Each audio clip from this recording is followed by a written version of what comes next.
Good evening. This is STV News.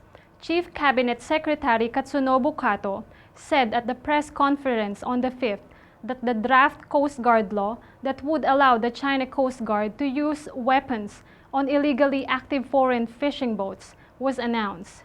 Including this bill, I would like to continue to pay close attention to the trends surrounding the China Coast Guard. And at the same time, he said, I will do my utmost to monitor the area around the Senkaku Islands and continue to respond calmly and resolutely to China. Mr. Biden of Democratic Party has won multiple fierce battle states. The number of electors won is almost half, and the market is beginning to incorporate Biden's victory.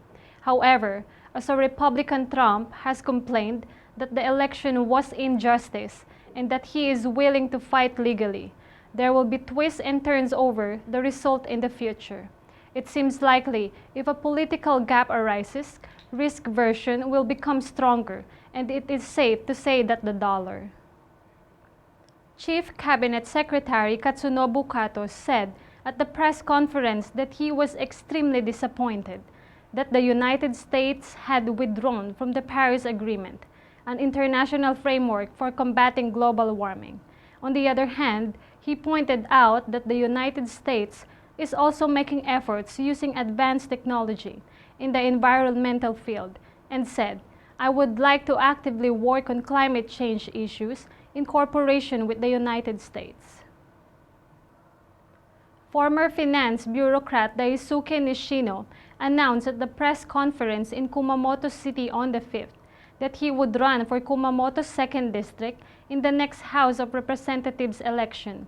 He has indicated his intention to consider applying for official recognition to the Liberal Democratic Party. But there is an incumbent former Minister of Home Affairs, Takeshi Noda, in the district.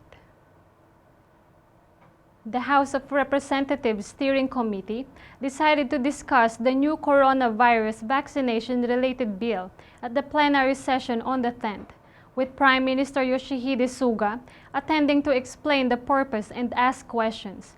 The ruling party has proposed that the UK-Japan Economic Partnership Agreement approval will be deliberated on the 12th.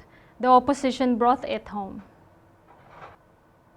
Korean Holdings Company Limited announced that its subsidiary KYOWA HAKKO Bio will establish a new manufacturing facility for human milk, OLIOSSACCHARIDEs, contained in breast milk in Eastern Rayong Province, anticipation of the global demand increase in the future.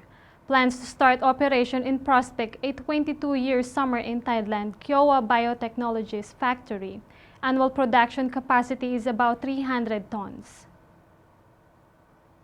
The J-League has decided to postpone the LEVAN Cup final by KYOWA and F Tokyo, scheduled at the National Stadium in Tokyo on the 7th after the outbreak of the new coronavirus in J1 KYOWA on the 4th.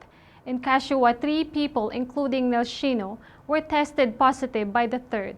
Subsequent tests revealed a total of 10 positive staff and athletes.